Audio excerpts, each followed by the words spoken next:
So you're thinking about buying a home in the North Dallas area, or maybe you're considering relocating into Texas, but you're not quite sure because you're looking around wondering, where are all the buyers? Has the housing market dried up? And that is exactly what it may seem like, that the buyers are all gone, that they're tired, fatigued, and that the market is dried up. However, Marilyn and I get calls every day from buyers and sellers looking to make their next move. So what is the big difference between these people that we're working with and all the noise and the media that you're hearing out there? In this video, that's exactly what we're going to talk about. We're going to discuss how is the Dallas housing market and what is happening in Dallas right now from a business perspective. Saludos y bienvenido a nuestro canal. I'm Marilyn, this is my husband Mike, and together with the Jenkins Realty Group. You know, over the years, we've had the privilege of helping many to relocate to the great state of Texas, and as well as we've helped many relocate within the North Dallas area. So whether you're needing to move over the next few weeks or the next few months, give us a call. Remember, we only need to find that one home for you. So why do we say the Dallas housing market is still strong? Here are some facts in an article to help you understand. Okay, so let's take a look at this article here. And this is from Hartman, and they are a commercial real estate investment trust. And it says here, corporate relocations to Texas are on the rise. So when it comes to corporate relocations, Texas is hot. Companies from around the country are taking a hard look at moving to the Lone Star State. So then you may ask, well, what kind of companies are coming here? So let's look. We have Tesla, Oracle, Caterpillar, and Hewlett-Packard are just some of the big names that are moving to Texas. And it is not just a corporate bottom line decision. It has much to do with the lifestyle. So obviously those are big companies. They're just not moving on a whim. They've done their due diligence. Now down here it says, according to the International Economic Development Council, they regularly do surveys for corporate executives. And for the 18th time since 1996, Texas was named the #1 state for business in America. So that's pretty awesome. Not only once or twice, but 18 times since 1996. Also want to note here that Texas is the 10th largest economy in the world. And down here, they were the big job creator in 2021 of 694,400 jobs. So obviously things are booming here in Texas. So here's a more recent article from the Dallas Morning News, and this was dated January 31st, 2023. It says the DFW building booms with record $16.7 billion in construction starts. And further on down the article, it says here, the Dallas-Fort Worth area was second in the country to only New York City for commercial building activity last year. And this is according to new estimate from Dodge Data and Analytics. You know, what this article is telling us is that whenever you see a lot of commercial investment, you know that it's going to be followed by housing needs. Companies need their employees to work, and guess what? Employees need homes to live in, right? Makes sense. A picture is worth 1,000 words. So let me show you this snapshot. Hey guys, so as I said, a picture is worth 1,000 words. And here's an article from the Dallas Chamber that is titled Major Headquarter Relocations. And here it reads, it says that the Dallas-Fort Worth region is regularly identified as one of the nation's top markets for new and expanded corporate facilities. It also says that Dallas-Fort Worth attracts a broad spectrum of companies. Past relocations to the region include headquarter moves for Fortune 500 and Forbes top private companies such as Goldman Sachs, Comerica, AT&T. These companies have also been recently joined by well-known industry leaders like Toyota, McKesson, Jacobs, and CBRE, to name a few. During the same period, companies like Amazon, Bed Bath & Beyond, BMW, General Motors, these have all expanded into larger distribution, logistics, and manufacturing centers, as well as 7-Eleven, American Airlines, Liberty Mutual, State Farm, FedEx, etc. These have expanded into new corporate office space.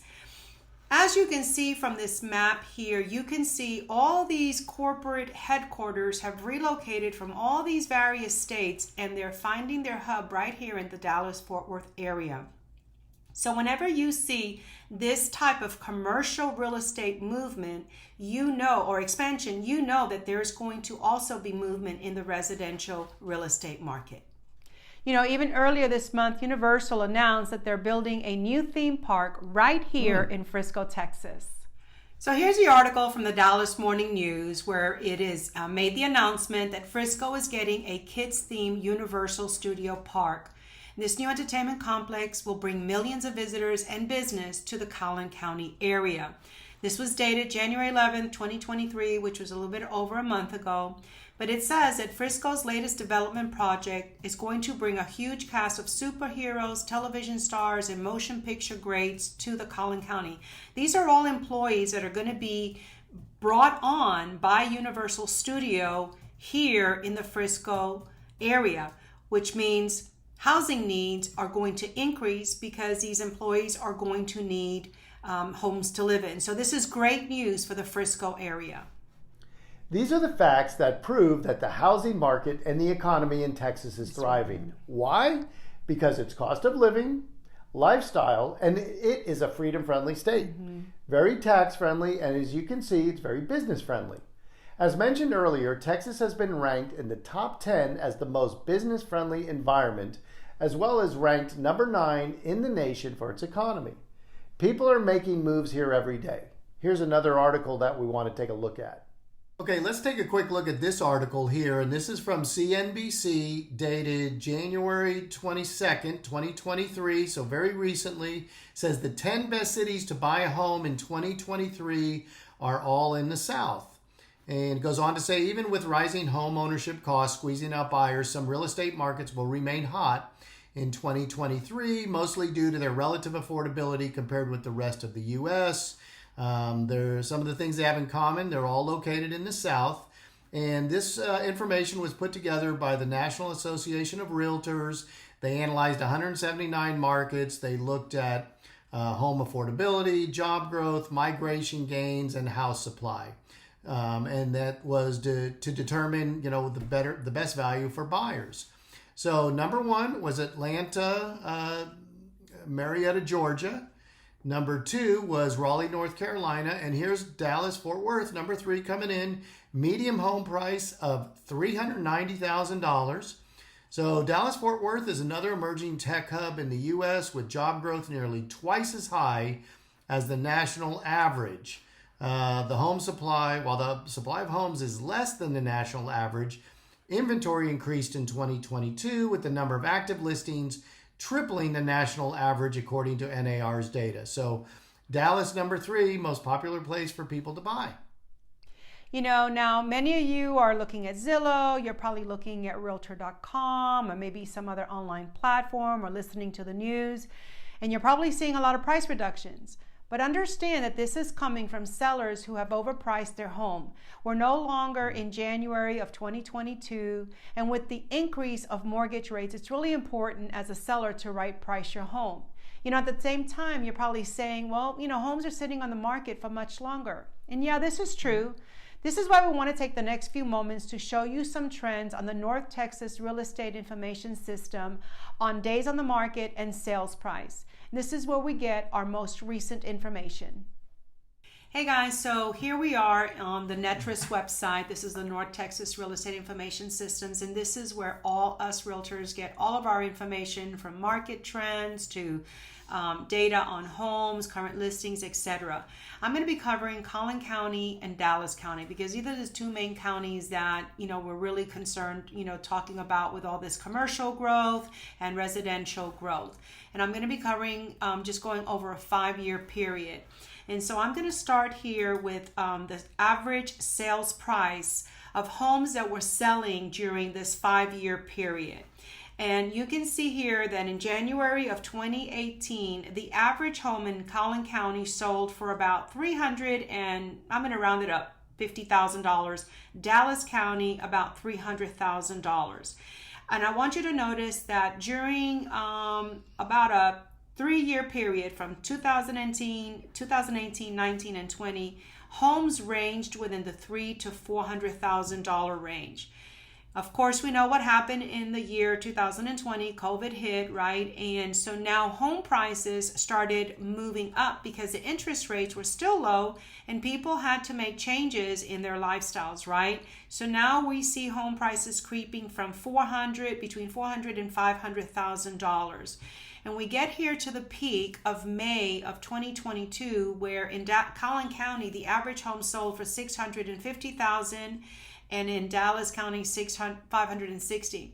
If you were a homeowner and you owned your home in January of 2018 and you still owned your home and you sold it here at the peak season, your gains was over almost $300,000, which is amazing.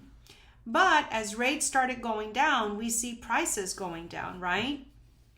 Now the rates in January have gone down a little bit, so we see the prices of home prices going up because that's natural.